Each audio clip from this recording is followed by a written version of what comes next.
Adventures calling, treasure awaits. Join us on a journey, let's open the gates. Welcome to the pod where the treasure is found. X marks the pod, let's gather around.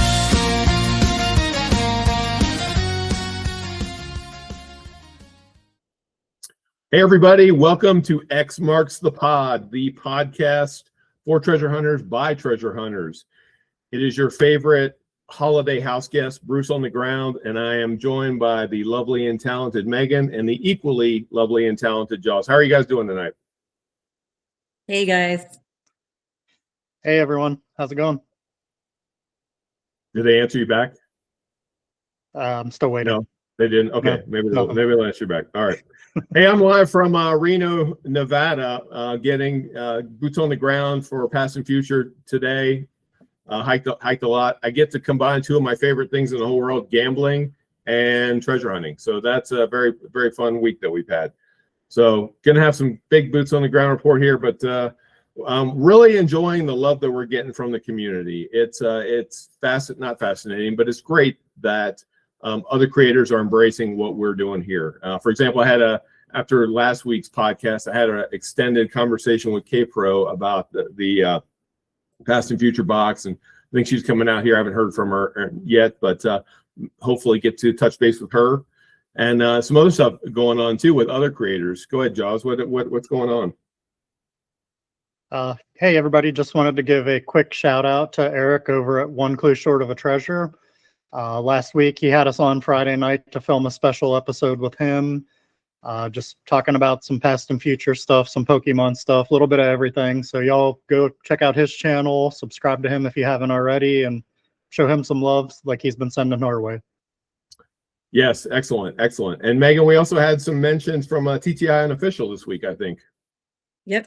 TTI Unofficial. They're one of my favorite. I listen to them every Tuesday morning while I clean the house. Today, they kind of mentioned our podcast and our solves for the past and future boxes. My feelings were a little bit hurt because they didn't shout out my AI solve. And then later they brought up again Bruce and, his boots on the ground in South Dakota. Yes. So his initial solve, he went over there and they shouted him out. And so I was a little hurt that I'm their biggest fan, but they went with you guys. But we appreciate them shouting us out. I love watching them, and really getting the analytics from them is really helpful. I've watched them actually all day long, going back through their old footage, for Pokemon, and brushing up on the Forrest Fenn for us to talk about tonight. I got a bunch of information from them. So I go back into their old episodes as well. Yeah, absolutely. I appreciate you guys, TTI Unofficial, and my new BFF Blake over there. I've been doing exactly the same thing since we started focusing on the lion's share. I don't know that I actually listened to all of their chapters, ones that they would do on each individual chapter, but I've been going back and listening to them, and I actually picked up a couple things that I thought were extremely helpful that I will not be sharing with the TTI Unofficial people. But no, great folks, super smart group over there, and they have tons of ideas. I don't know how they're gonna coalesce all those ideas into solves, but it'll be fascinating to see what happens with that. And that'll be our challenge, TTI Unofficial, boots on the ground, get out there. It's been a year, go for it.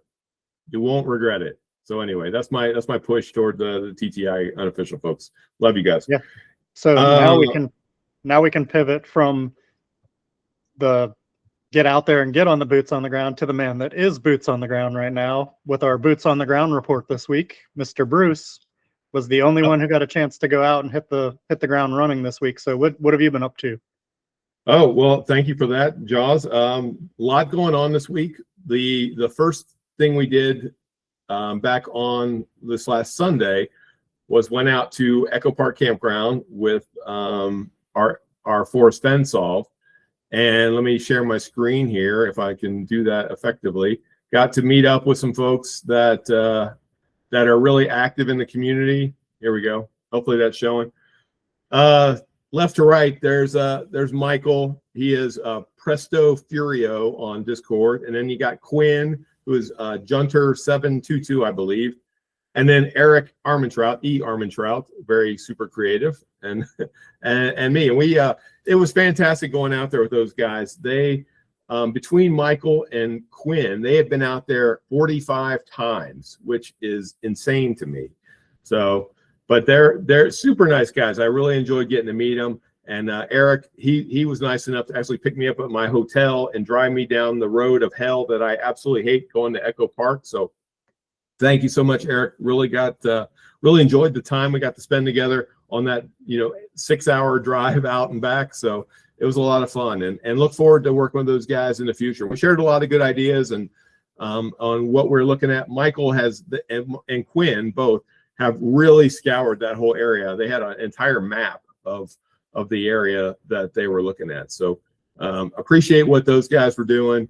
It was a lot of fun, and we just had a really good time with that. So so that was our first time sharing the screen. Jaws, are we back on? Is the screen off? Did I stop sharing? I never actually saw your screen share. Oh, okay. So we're All not right. sure. Well, Technical difficulties. yeah, so we're trying to get more fancy here. We've got Jaws got a new microphone. Megan's got her glasses on. I'm trying to do slides, so we're all, we think we're all that now. We're trying to just trying to get some other stuff in there. So anyway, well, maybe it didn't work, but I thought it did. Anyway, Bruce, I think your next trip there, what everyone's going to want to see is I think you need to take a recording as you drive down that road, just so we can all get a feel for it. I have some video. I got stuck behind a road grader or something. It looked like a combination snow plow and transformer, but it was trying to move these big rocks out of the way. It was, and luckily it wasn't so bad. They did some stuff to it, and it wasn't bad, but really appreciated Eric Armentrout for driving me down there and not leaving me there too. That's another thing. There's no cell signal, so I would still be there. So anyway, a lot of fun. Look forward to getting out there again with those guys. After that, the next day, I jumped in the car and drove here to Reno, Nevada, to look at my past and future solve that we came up with as a result of our episode last week. I actually came up with what I thought was an actionable solve, and so here I am. And I'm going to try to share my screen again. I don't know if that's going to work, but let me see. Share. Oh, there. Oh, I think I wasn't sharing before. That's me. I'm just selfish. I wasn't sharing. You see that, Jaws? Yep, we see it now. Oh, perfect. Okay, so there's a picture of us guys that were out there. Michael, Shane, and Eric, or Quinn. Sorry, Michael, Quinn, and Eric. I'm moving fast. So those are the guys. And then, so this is something that I found online on YouTube from Cynthia Meacham, from her past and future box solve, that she's also in Tahoe. We're in different areas, but one thing I found fascinating was this block here that says reward at interior wall. And if you take those letters that are fenced in by the O's, you get reward at interior wall. I didn't get to see the interior wall today. It was a good day. It was a bad day, but I thought this was something that might come in play when your boots on the ground, and you might be able to find a wall that fits. So basically, my day was good. But don't get me wrong, but I didn't find the box, or I wouldn't be doing the podcast right now. I would probably be I'd probably be having a beer or something. But I think everything was lining up for the solve as I was going through there. Now, what happened was I got to a point in the solve where the trail split, it forked, and one of my clues was right there, and I'll bring that one up too. For me, it was the tree and the post, past tree and post, singular tree, plural posts. So I see some posts for the trail markers, and I'm like, okay, maybe those were it. And then I get over there and I look at the sign and I see this. Whoops, let me pull that up. There we go. So I was coming from the back side of it, so I saw all the posts on the sign, and then I get over to the sign, and what did I start doing? I started reading it. I didn't even look at the pictures. I'm not even like, It's the worst thing ever. But I was reading the words on there, and again, the screen was or not the screen. Sorry, I'm doing too many things here at one time. But the trail was going right and left. There was a fork, right? So the sign with the tree was on the left. Now I don't see the tree for whatever reason. I'm not sure why I don't see it, but I'm just focused on reading. I think maybe there's a clue in there, right? And so, but I see the post. I'm like, okay, that's good. And then I look up at the two sides, the left side and the right side. The right side looked a little bit more forest green to me. So, and there was a big tree that was huge right there. And I was like, that's the way I'm going. And that was the wrong way. So how do I know that? I don't, well, I guess I don't know this for sure, but I ended up going about 3 miles out total. And it just so happened I got to an area that fit really well, like the vehicles, the traffic, the in-between. I could make good arguments for that in that location, but I couldn't for the life of me find the over and under component of that. And so I'm texting with Megan. And Jaws, I know you're working today. You're on the same chat, but I know you're too busy to help a brother out. That's all right. You gotta put the food on the table. But Megan, I appreciate you today playing Jarvis to my Iron Man today, because you're feeding me information. I would send you pictures, and you would you give comments on them, and then I was asking questions about private property and things of that nature. And I appreciated all the info. But in the course of that, the fog started rolling in. It was getting very bad out there. So I was cold, and I needed to reset. So at that point, I decided I was going to leave and go to lunch. And I went back to where that sign was that I showed you, and taped a little video and sent it to John, and apologized for the pictures I sent him of the place that it's not at, and then told him I'd be back tomorrow at the right place because I screwed up, and why he got that picture. So that was real. And the problem was, like, the where the sign was only about a mile into the trail. So I went another 2 miles out. It wasn't like I could go 2 miles, and probably had to go another 2 miles, I would assume, for the other one, or close probably. So that's why I didn't go back today. And I also had to get back to the hotel and prep for tonight. So it's all you guys' fault that I don't have a box today. So no, that was so good news, bad news. I didn't find the box, but I do feel like I'm still on the right path. I just took the wrong, to paraphrase the Templar Knight who was talking to Indiana Jones, I chose poorly.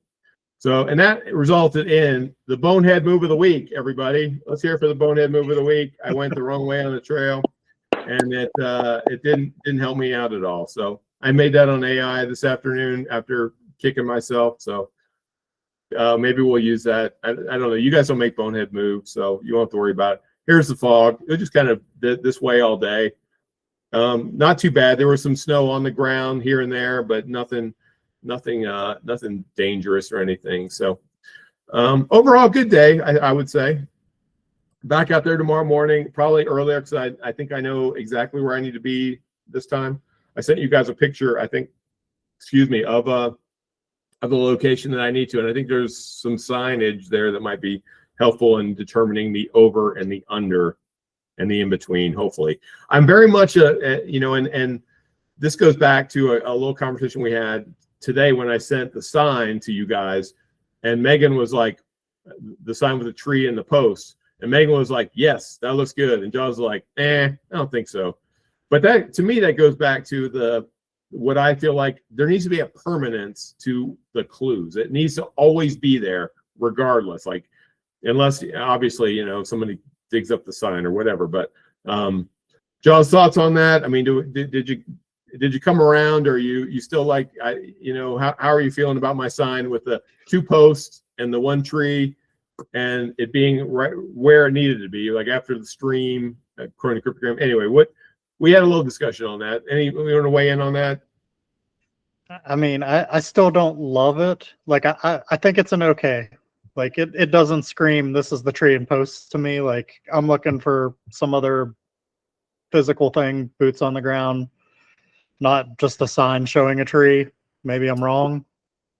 Well, the question is like, what, like, how do you, if it's just a random tree out there, how do we, make it make sense in the solve? Make it make sense. Isn't that, I think that's a chapter heading.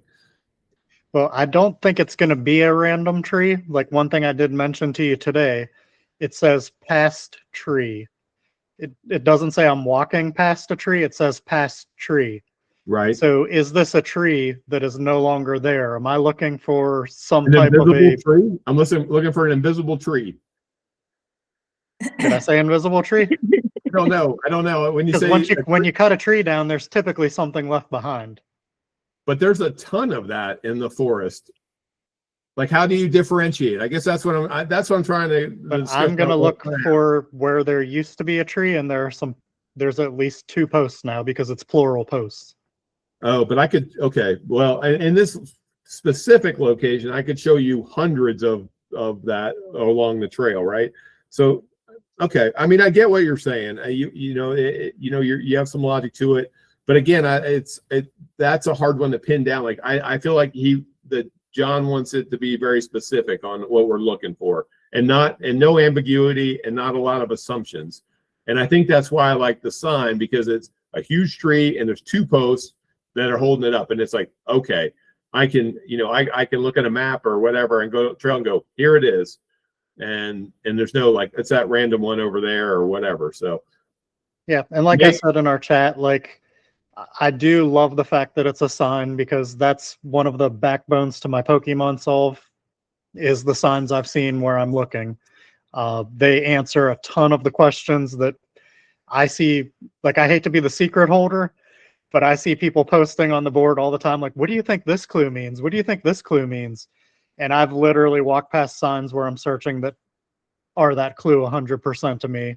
And I can't really answer the question on the boards, because if I tell them, hey, it's a sign that says this, they're going to all go search where I'm searching, Yep, absolutely. I ran that picture of the tree through Google Lens, and it doesn't really tell exactly where it is. It does say Lake Tahoe. I think everybody already knows I'm searching Lake Tahoe, so I'm not worried about people finding that sign, because then you still got to hike another 2 miles and know what you're looking for. So anyway, Megan, thoughts on any of this? I liked both of yours. I love the tree on the post, because in Jaws and I solving Pokemon, like, I feel like they're funny. I feel like it's like John being funny. So when you come up there and you see 2 posts and the tree is literally on the post, like, to me, that's hysterical. Like, that's smart, clever. And so I like it for that. But then I also think it's pretty clever for Jaws to think past tree, like maybe it is like where timber's been cut down, like for lumber yards. Maybe you're going past trees that are intentionally grown to be harvested. And so I like that clever idea as well. Look at Megan being the peacemaker, Jaws. She's saying, she's like, both you boys are right. You guys just get along, okay? So I think the question we have to ask, now that you've got there and you got to put boots on the ground with your past and future solve, are you feeling better about your solve now after being there, or what do you think? I still feel good about it. It still checks all the boxes. Again, if I would have went up the right trail, we might be having a really different conversation today. I firmly believe that. But we'll see tomorrow. Everything that got me to that sign, from rock to field, strong to stream. I'm not sure what strong means, but I definitely ran into the stream, which right before the tree, from tree to past tree and post. I read that poem 100 times today. I should know it by now. But yeah, and then again, I think I just went right when I should have went left at the tree, and it's so dumb. Like I said, it was on the left side, but I looked and went, oh, violating all of my methodology that I use to solve this stuff. Like, the sign's on the left side, go left. Oh wait, this big tree's over here. I like that. I don't know. Somebody, Jaws must have been, taking over my brain waves or something, and went, okay, go this way. I don't want you getting the box today.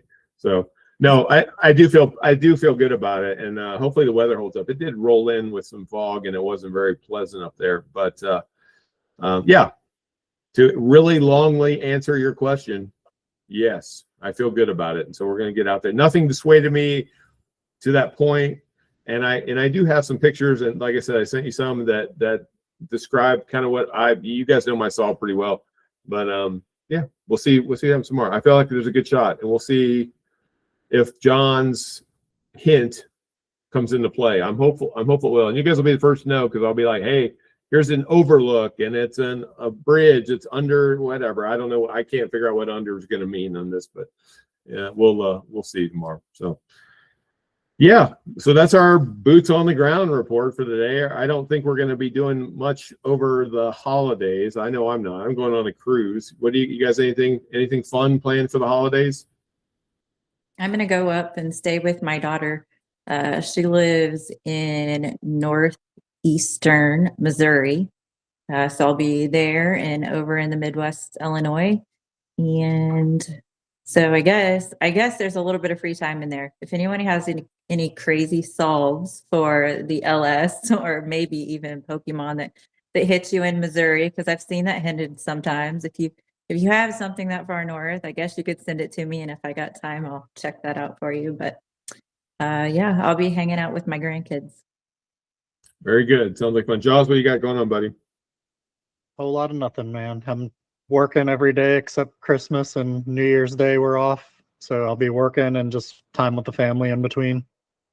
Oh, okay. You need a new job. You need to go find one that gives you actual time off of the holidays. That's not very good. Well, I'm covering for my coworkers that covered for me while I was off for surgery. So it's kind of fair play. Got it. Okay. Makes sense. Good for you for looking out for your coworkers. That's good. We knew you're a good dude, but Most of the time. Yeah, whatever. You're a Steelers fan. I can't hate on you. So, okay. Hey, let's, so we're going to talk today a little bit about maybe more than a little bit, Megan, about the Forrest Fenn Box, which is one of my preoccupations. Was the first one that I got interested in.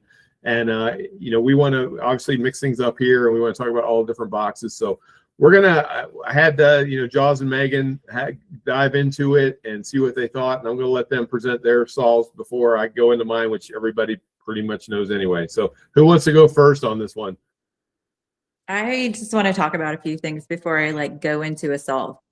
Okay. So today I spent time, I felt like it was important to get to know the original Forrest Fenn poem, because it's kind of understood that John was searching and he found what he thought was a great place. And so that's probably where he decided to leave the box. And so I felt like I needed to get into the mind of Forrest Fenn before I got into the mind of John. And so I was watching videos of searchers on YouTube from clear back then, and came across one channel, and it was super funny. They dressed up in Indiana Jones clothes, and they made jokes about how if we find it today, then this is what we're going to be wearing, when the news crew comes out. So I've said that while I've been searching for Pokemon, I've been intentionally dressed so that if I am on the news today, or I'm taking pictures, or I'm filming, I'm intentional about what I'm wearing for that day. So I thought they were hysterical. And then wait, why haven't we seen pictures of Megan in your treasure hunting outfits? That's what I wanted. I want adventure pictures of you dressed like Indiana Jones, or I don't know who else, Laura Croft. I'm trying to think of other treasure hunting. Ben Gates, Nick Cage, something. Yeah, next time. Okay, sorry, go ahead. So then they also brought up how in the Forrest Fenn search, they were able to just call him up and ask questions. And so we send him solves, we send him pictures, we assume he watches videos, on TikTok. But I just kept thinking about how cool it would be if we could have actually just called him up and told him, because the man who actually found the treasure told that he did call him at one point and told him where he thought that the box was. And Forrest Fenn, he was waiting for a reaction. Like when we watch all of the interviews, we wait for John's reaction. And he was waiting for the reaction and he got nothing. And so he assumed that he wasn't right. And so just seeing the parallels between us searching and then how the hunt went was super cool. And then it brought up the idea of the olive jar. And so I wanted to ask you guys, like, John opened the box, and so there's something else, or the jars, there's something else inside there besides like the autobiography. So what do you think's in there? What do you think's in there? I think it could be another treasure hunt. Yeah, I mean, it could be that, or maybe even that's where John got the idea for incentivizing people to report that they found the treasure. That's kind of what I was thinking. There might be an extra bonus, which I'm not sure we'd be able to collect, but we damn well will try if we find the box. But I don't know. What do you think, Megan? What's in the jar? What's in the jar? Well, I had read someone else online talk about that they thought maybe that the original solve is actually written out in there. And, you know, there's conspiracy that it was faked. It's conspiracy, you know, that maybe it was moved, you know, several hundred feet from its original location. So someone online talked about that they thought maybe it has the original solve, you know, line by line instructions on where it was at. So I thought that would be super cool if that were true.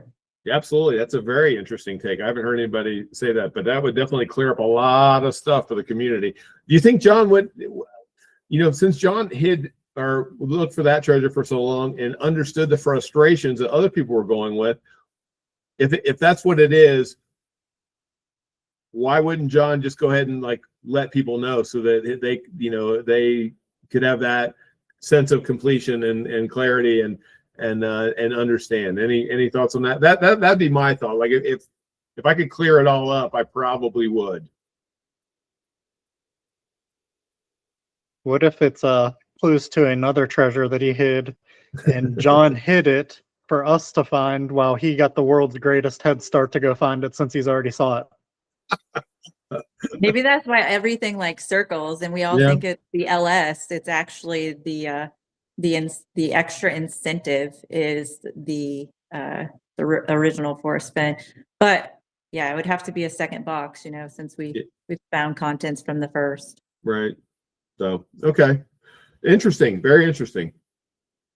So that's my thoughts. I don't want to go yet on my solve. So I'll let John jump in on that. Well, why not? Are we gonna do yours in phases? Because it's like 30 pages. It might be. long? It might just be phases. I don't know it so well. I feel confident in it. I like it, but to be able to like lay it out when you don't know the area, it's easy for me to lay out an Arkansas solve because I know the area. I can imagine the map in my head, and you know I know north south, but where my solve is at, I don't know the area well, and I don't want to blunder it so much. So you may hear it in phases. Okay, well, you rehearse your second part of your solve while Jaws gives us his thoughts on the Forrest Fenn box. All right, so I'm just going to go through the poem in the book and pull it towards where I believe the box could be. Full disclosure, I haven't done a ton of work on the Forrest Fenn box. As y'all know, I focus on the Pokemon box, and I've recently really started on the lion's share as well.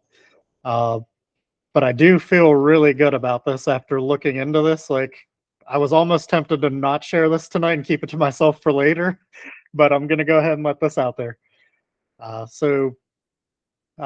just going to read through the lines. Like, along a road, I parked my car just off the side near where I'd searched for heavy loads. It was not there, although I'd tried. And I started looking into this area in Colorado. So just put that out there. My state is Colorado on this one I'm looking at right now. And Steamboat Springs, I believe it's called. Is that what I told you earlier, Bruce? Yep, that's right. Yeah, Steamboat Springs. Okay. There is a old mine in Steamboat Springs that to me fit the heavy loads. There's actually a couple old mines in there. There's a coal mine, and to me even bigger, there's an old gold mine there as well. So that fit the heavy loads for me. I'm giving you all the Cliff Notes version of this. I've got more. I don't want to take up the whole time on my solve because I know Megan has a lot to cover too. And then he says to begin it where cool water flows and follow through the canyon round. Bruce, you can correct me if I pronounce anything wrong. You're the man that lives out there. Right in that area, there's the Yampa River. Yampa. Yeah. Yampa River and the Yampa River Canyon that winds. And there's a scenic drive up through there on County Road 129 that winds like the story tells basically. And it says to take in the rolling highs and lows, which is the road, by a place where once was brown. There's an old homestead there, the Brown Homestead. It still exists. It's still owned by the Brown family, but it's not a homestead as in the terms of homestead back in the day when people lived on the homestead. So that's why I say it's no longer, or it once was the home of Brown, because it's not a homestead anymore.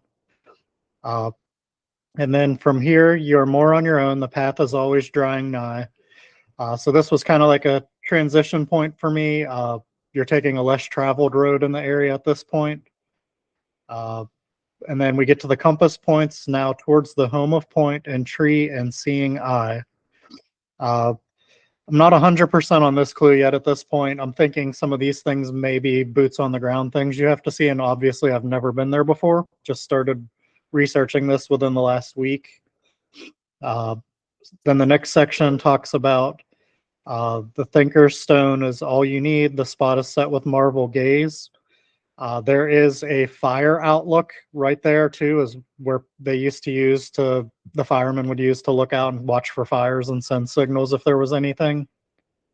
And then near here, it's nestled all in dream. I've other treasures left to hide. I'll miss the golden bending stream, but I must go back to my ride. And at this place, the Yampa, has like a golden hue in the sun in that area, it's been said. And also there's the gold mine there in that area as well. And then finally the warm waters halt. Like this is the one that's been nagging at me. And this is what I think warm waters halt means. What happens when water is getting hotter? It turns into vapor, correct? So the warm water halts when it becomes vapor instead. And right in that area, there are two famous hot springs that people go to. There's the Old Town Hot Spring and there's the Strawberry Park Hot Springs. I am going to go with the Strawberry Park Hot Springs at this point because Old Town Hot Springs is kind of more populated, town area, where the Strawberry Hot Springs is more out and you're hiking and you're in wilderness to get to it. And you got to walk a trail to get to the springs and go in the springs. And I know it says golden and we're thinking gold, but one of the things, if you ever look up strawberries and read about them, when they're perfectly ripe, they actually refer to them as gold strawberries, not red, but gold. And so that makes me think that this box is near the Strawberry Hot Springs out in that area. Okay, it's a very thorough solve. It sounds well thought out. You got a lot of good points in there. I liked. How do you pinpoint that? Well, I don't know if you looked at a map of the area or anything because John in the book it says that the poem will take you to a fairly close search area. So how did you narrow down where you would look if you were going to go boots on the ground there? I'm not that far yet on it. So okay. Fair enough. I'm getting there, trying to break down more, but I'm just in that general area right now, trying to pinpoint more. But obviously, I'm not jumping on a plane tomorrow to go look for this box. I can pick you up at the airport if you want. So, no, very good. All right. I appreciate the effort on that one. That's a lot of good points in there. Megan, are you ready for part 2 of your solve, or are you ready to jump into your part 2 of your thesis, doctorate thesis there? I'll do my best. So I think it was you who talked about that the first line in the poem spelled out Colorado. Is that correct, Bruce? Yeah, the first line, the only one of the 4 Forrest Fenn states that you can spell with the letters in that first sentence is Colorado. So That was a big one for me because people were always like, cruise. Like, why did he say cruise? Why, it seems like an antiquated kind of term. Well, he needed a C. That's my logic on that one. So yes. Okay, so I took that first line, pulled out Colorado. So then I had read on Discord, somebody talked about there being 5 I's in the second line. So I pulled out the number 5. I just plugged that in, and that brought me up to State Highway 5 in Colorado. And then it took me through Echo Springs Reservoir where cool waters flow. Then the next line brought me to you must hike the path because it's drawing nigh. And then it was really important for me to find the brown because I knew how important it was for Forrest Fenn. And so the brown that I pulled up was Clara Brown. She was an ex-slave who became a prominent philanthropist, entrepreneur, and humanitarian in Denver and Central City during the Colorado Gold Rush. And so she moved over there, had a laundry business, and became very wealthy, ended up buying land, and then helped to move formerly enslaved people over to the area as well. So I thought if I were John and I didn't know the original Brown, or I was just looking for Brown, like this seems like a pretty awesome person to be referring to. And so then that took me through Echo Park Lodge, past Ponder Point in Colorado for the Thinking Stone. That's where I came up with that. And then it took me to Ralstone Creek. Does that sound right? Sure. Ralstone Creek. Ralstone Creek. I never heard of it. Yep. All right. Well, and then that had the Golden Streams and the Golden Gate Canyon, and it took me to a reservoir. And so last week I kind of misspoke about the coin, and I said that the past and future coin was the one that lined up with the parking lot. And I wished I could share my screen with you as well, because the coin is not perfectly 90 degrees, but it's pretty close. And the parking lot at the reservoir like matches it perfectly. And at that point in the parking lot of the trail to your left, you'll see the reservoir. And so to me, that's kind of the line that talks about the water level. I read it as water levels, like where the waters halt and the full weight and dry. So like to me, that was like marking a water level. And so you have your reservoir on your left, and to the right is the bike trail. And then you've got the parking lot right in the middle. And so when he said he has to go back to his ride, like people are like, why is he using the word ride instead of his car or, the parking lot? Why is he using the word ride? And so at that point of the parking lot, the reservoir, it's a bike trail. And so ride to me was, we live in mountain bike country. And so that's a ride here. And so I thought maybe that was the indication. So then I kept seeing people on Discord this week talking about the parallels throughout the poem, and mirroring. And so in this parking lot, it's not just an empty parking lot. There is a building set up there. And if you look on Google Maps, the glass in the doors are mirrored. So you can see what's looking into it. And there is a huge white rock. Like it stands out. So to me, that was the white bench, the white that you sat on. And so I'm just going to go out on a limb because I like, an urban solve for Pokemon. I like a parking lot solve for Forrest Fenn. And so, yeah, my solve is the reservoir at Ralstone Creek. Okay. Didn't you also have a parking lot solve for what's the other one we did? Oh, geez. Well, I thought it was past. Oh. I was misrepresenting the coin. So I don't know where the coin lines up for past and future. I had the wrong coin. It lines up for this parking lot, but I also like a parking lot for Pokemon. And I thought, right, and I think you said that for last week for past and future the parking lot. So, all right. Okay. What? Yeah. I think he maybe he's lazy, like he just pulls up and he just drops the box. John, or maybe he's paranoid. He's just paranoid and he's got to get it over with really fast. Okay.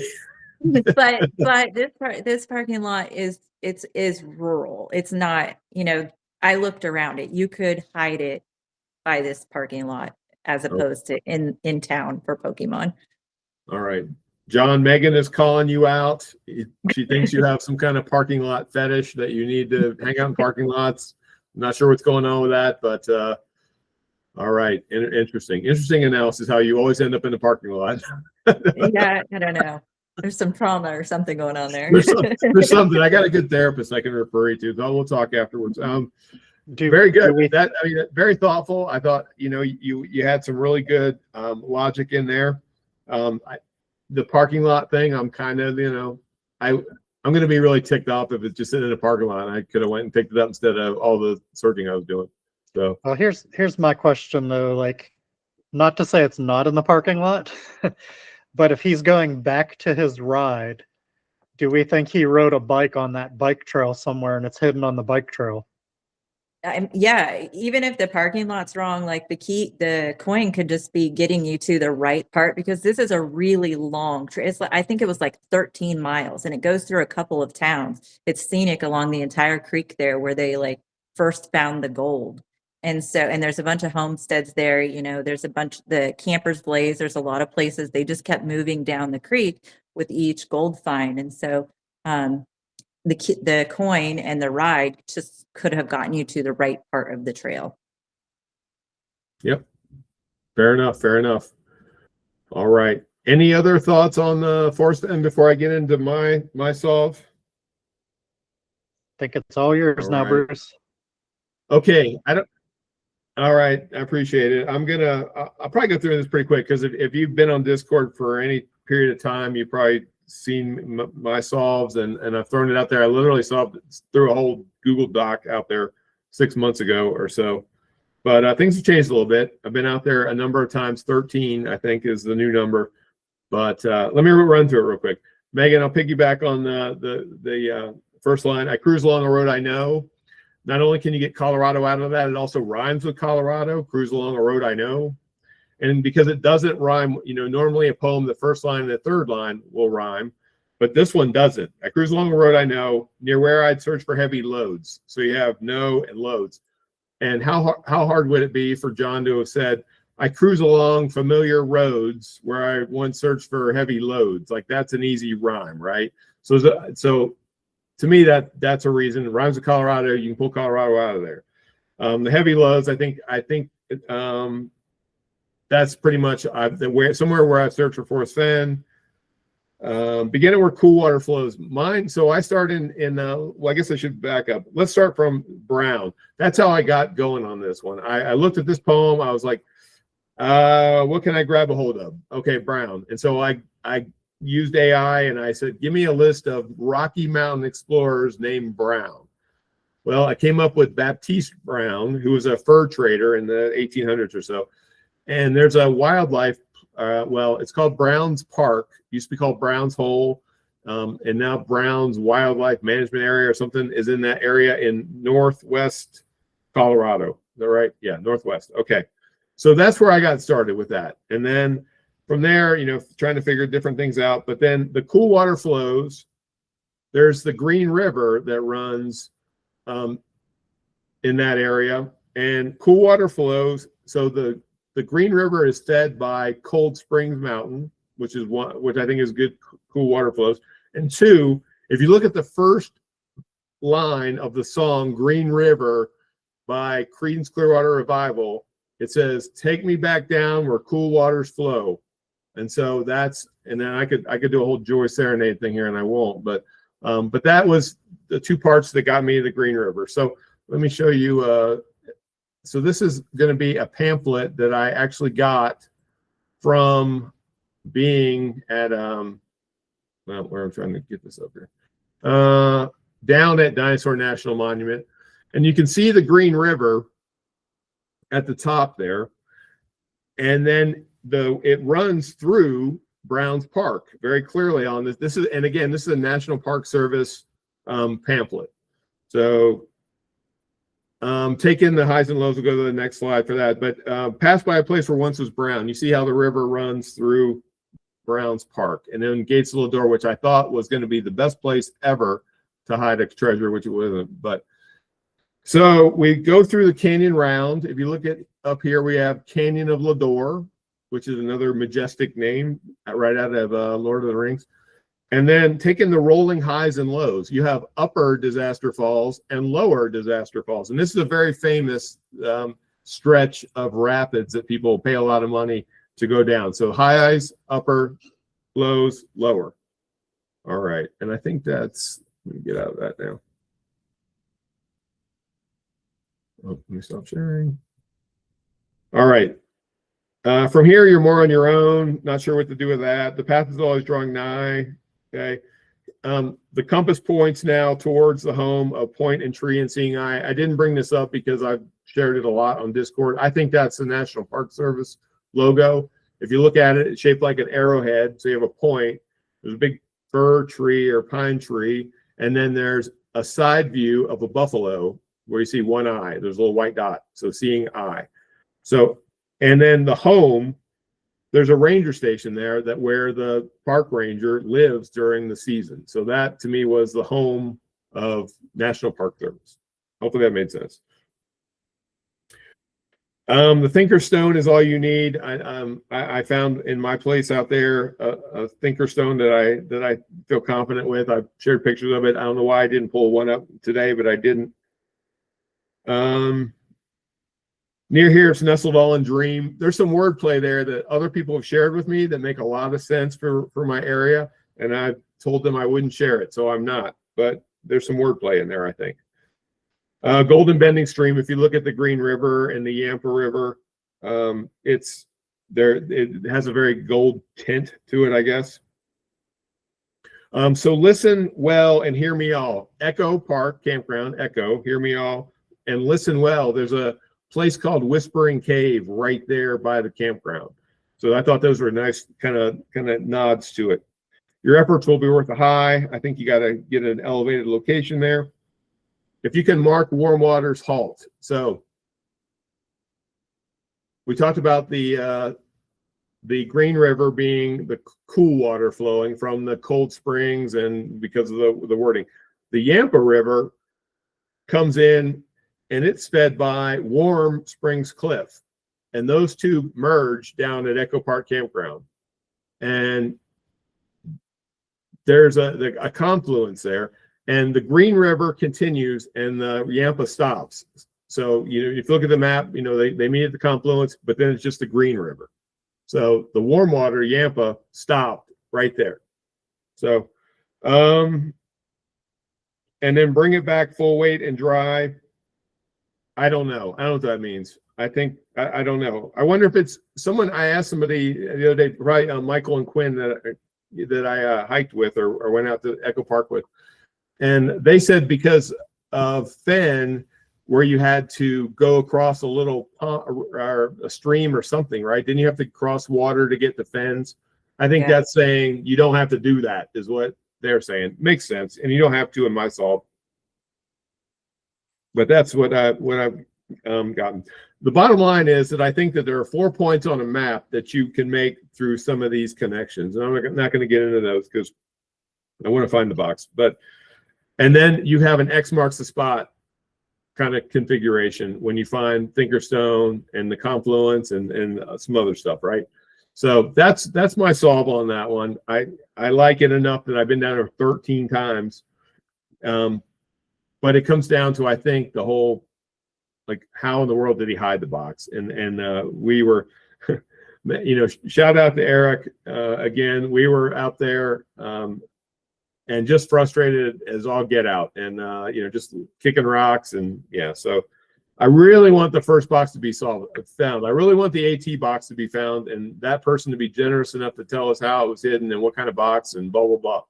Because then I think we'll have a fighting chance if we can do that. So AT guys, get out there, get after it. We really need your help to find all that. A couple other things on this poem that again, I think the poem is all you need, but I think there's some confirmers in the chapter. John talks about wishing he was a paleontologist. This Echo Park Campground is at Dinosaur National Monument. I like that. If you look at the cover of the book, it says, you know, that it's a true and monumental treasure hunt. I think that's more of a lion's share and my, Mount Rushmore thing, but Monument, Dinosaur National Monument could be. Yeah, and there's some other couple things in there, but that's pretty much the extent of it. Any thoughts on that? You want to, again, I'm pretty good at going, this isn't right, and walking away. I haven't found anything to dissuade me from this one. So interested on what you guys thought about myself, because you guys don't probably even look at the Forrest Fenn channels on Discord. Yeah, I've been pretty active in sharing stuff. So, but it's good. Obviously everybody isn't into the Forrest Fenn box yet, and a lot of new people in the community. So I thought it was good to run through all that, even though it's pretty much all out there. And yeah, so thoughts? Have you ever thought about the fact that he says heavy loads, plural, and you're going past the gates of Lodor and the canyon of Lodor, plural, 2 Lodors? Gates of Lodor was my very first solve, right? That's where I was like, and my very first boots on the ground. I was like, it's here, we're going, your very first boots on the ground. You've got it, The problem I ran into, Jaws, with that was Warm Waters Halt. I couldn't find anything to match up with that. There's a campground right there. There's a lot of rocks that you could call a thinker's stone, I think. And it's very compelling. I made like 3 trips out there, and eventually I went, I miss it. But that's when I zoomed out and saw the Echo Park campground, and then I'm like, oh, I should go check that out. And then it's like, oh, and the confluence was the biggest one for me. When I figured that out, it was like, okay, this is probably a better spot than I was at. But Gates of the Door has go ahead, sorry. That's what I was getting at. Like, to me, that first line is just step 1 of where you're going. It's just like the original Forrest Fenn hunt. Yeah. You had to work your way through each line of the poem to get to where the final spot was. Yep. And you're at the very beginning when you're at the Lodor. So to me, seeing those 2 plural loads places kind of is an area confirmer to me that possibly you are in the right spot for this. It goes back to our different methodologies. I mean, that's, Lodor. I mean, is that, if I ask 10 people, is that a good clue?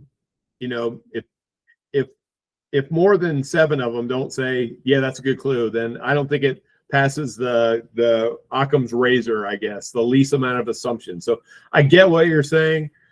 I can totally see it. And again, the proximity to Echo Park, and again, it was the first place I went to, so I wouldn't be shocked, because it's a gorgeous place, and I just thought it would really, thematically would fit well. So, but yes, again, Echo Park Campground checks a whole lot more boxes than Gates of Lodor does for that. So, but good thought. Good thought. That's what I'm getting at. To me, it's like the Pokemon box. Like, for me, the Pokemon box, as you solve the clues, they're leading you down a path towards the right spot. Like, the very first clues in the chapter aren't where the box is at. Like, if you think it is, I doubt it. Oh, I see. So you're saying like loads is like a confirmer that you're going through the Gates of Lodor. Oh, gotcha. Okay, correct. Got it. Yeah. No, I can be on board with that. For sure. So like for me, like when Megan solved the Coltrane clue for me while she was boots on the ground, like that's at the very beginning of the story. And to me, that's 100% confirmer that I'm in the right spot. And I'm moving from Coltrane though. Like, it seemed appropriate because Coltrane, the clue is right there at the beginning of of where he started in the story for me. Okay. So that's what I'm looking at with yours too. Like the Lodor is right where you're starting the poem, and you got to work your way away from it to where the box is. You're going to follow the path. Yeah, fair enough. I don't hate that at all. I think that's a decent way to think about that. So, Megan, any thoughts? Am I there? Am I right? Well, I was going to bring up the career choices that he had considered, and you brought up the paleontologist. So then it's going to actually lead into 2 of my thoughts. So if you're using paleontology, then how are you using race car driver or monk? And I think there was one other, but I don't remember what it was. Are you going to try to apply those to help you find it? Good question. Because I was going to say it, because even in mine, like there were a lot of dinosaur findings in Colorado. So Dinosaur Park is kind of an easy way out, as I used AI to tell me how to use it to myself. But like I used each of those, and I thought that was super interesting that I had seen that someone else was talking about. You had to use his career paths, so that you needed more than just the poem, or Right. you could use just the poem and then his career paths kind of check the boxes that you're in the right spot. Yeah, I looked. I mean, I guess I kind of half-heartedly looked at that mountain climber. I mean, mountain climber was the other one. I mean, Right. that kind of works, I guess. Mhm. Race car driver. I don't know. You might be able to. I don't know. That might be some homework there to figure out where to find monk and race car driver. In that, he does talk about being a ship's captain, and there's a big rock down there called Steamship Rock. So, or yes, no. Steamboat Rock. Let's go with that. It does look like a big sail down there, and that to me, that's another one of those confirmers. But I like where your head's at on that. That try to find ties to those. But I'm sold. Like I'm 100%, and people give me so much crap anyway. They're like, "Are you sure you don't have confirmation bias?" I'm like, "Well, I do, but I can't talk myself out of it. I can't find anything that fits better. I've looked at other places. I've talked to other people." And when you go boots on the ground, that's the benefit of going boots on the ground, I think, is that you really get to see things in real time, and your brain starts processing things in a different way than I think just reading it and looking at maps and things like that. It comes more real, I think. So I'm pretty confident in it. Obviously I don't have a box, but it's I've got that group of guys that they've done between 45 trips down there, those two guys, and Eric about five on his own. So we have a group of committed Echo Park maniacs, I guess. So we'll keep Okay, pressing away. I have one more for you. Oh, sorry. How Go ahead. close? You're good. How close are you to Route 24? Well, know? Highway 24 runs through Colorado Springs. It goes up through Woodland Park and goes quite a ways across the state till I'm not sure till like Leadville and Buena Vista, I think. The reason I ask Okay. is a Pokemon reference. So we used for Pokemon that our solves were in Arkansas because it was chapter 25. And so this is chapter 24, and you've got US Route 24 going through Colorado. And so I used that for the Ralstone Creek. It goes right near there. And so I didn't know how close your location was to the 24, if you could use it or no. Since you definitely are not using 25. I didn't. Definitely not. And I'm definitely not using 24. I'm not using the chapter numbers in any of my solves. I think that I don't know. That seems like a shortcut to me. Like I don't think he would do that. I think he would tie clues to that, but he might. Who knows? We don't need to go down that rabbit hole, but no, the long answer is no. I haven't looked at that. I was hoping you were like right on 24, and then I could be like, haha, well then it has to be in Arkansas. Well, there you go. Well, actually, you saw my post probably about the Pokemon and the 280 million downloads. I did. In the road from Birmingham to Auburn is 280. It's all the way straight from Birmingham to Auburn. So I was like, I didn't realize that. Someone pointed that out to me. And so I was like, oh, that's cool. That's a cool confirmer. So no, I don't have a Highway 24 or any kind of 24 reference for this one, but maybe I'll dig one up. I don't know. I wanted to give Wyoming a shout out, just give them a little bit of a solve, in case anyone's thinking Wyoming. I found a couple of clues. If you use the Highway 24, it goes through Wyoming.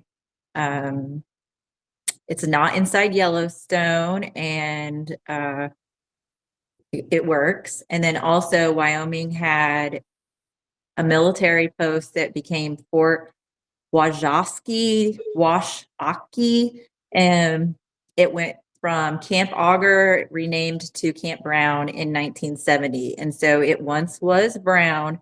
And then the coolest thing that I thought about Wyoming, he talked about the hobnail box. Mhm. The box was hobnail. And so hobnails are military footwear, especially in the 19th century infantry boots. And so that fell right into the Camp Brown, where the U.S. Army post was in 1869. And so I really liked the idea of the hobnail boots and the once was brown Camp Brown in Wyoming. So if Wyoming's are solved, then there's a couple of freebies. Okay. Very good. Is there, okay, so the Camp Brown, is that what you said it is? Yeah, it went through 3 name changes from Camp AUGUR to Camp Brown, and then the Washakie, WASHAKIE. Okay. So once was Brown, but then they changed the name. And then it also has the hobnails and the Highway 24. So very good. I don't know, you know, in the Forrest Fenn channel there, I don't know how many people are actually looking in Wyoming. I've got a few New Mexicos in there, and a couple Montana, I guess, but I think Colorado is the most popular solve on that. And yeah, it makes sense. And you know, I've tried to tie the Forrest Fenn poem a little bit to it.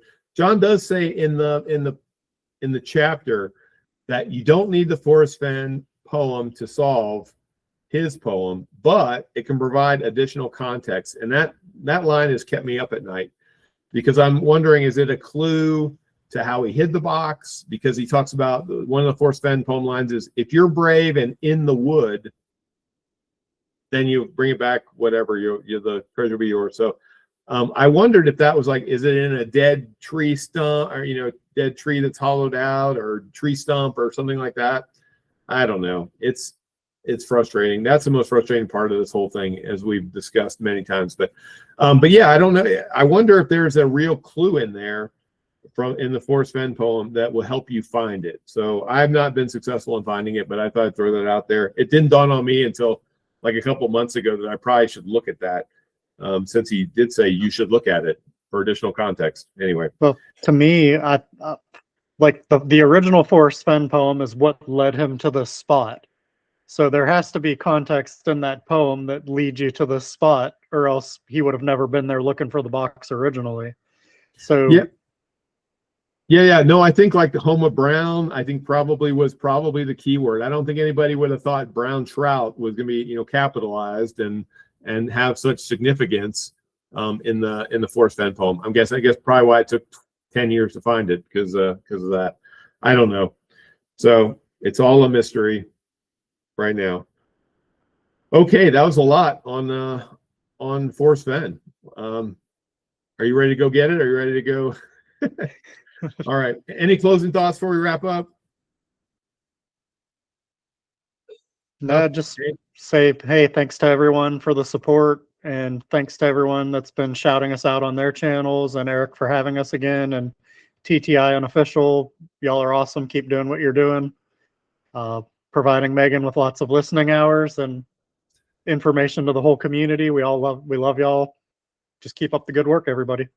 Yep. Megan's house would not be clean if it wasn't for TTI Unofficial. So that's good stuff. Megan, anything before we get out of here?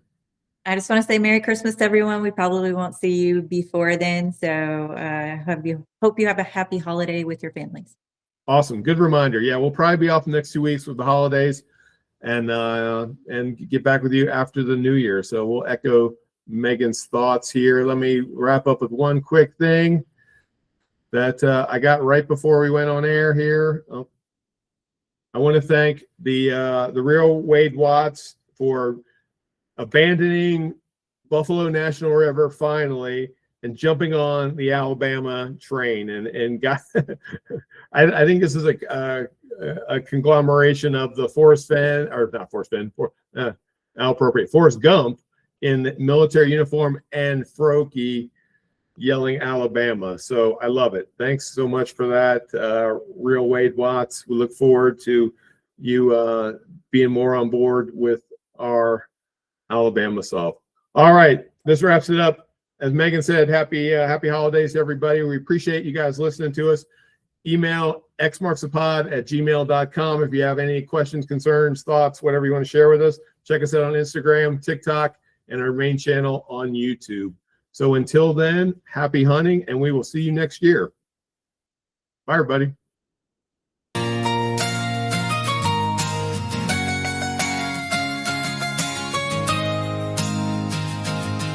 Adventure's calling, treasure awaits. Join us on a journey, let's open the gates. Welcome to the pod where the treasure is found. X marks the pod, let's gather around.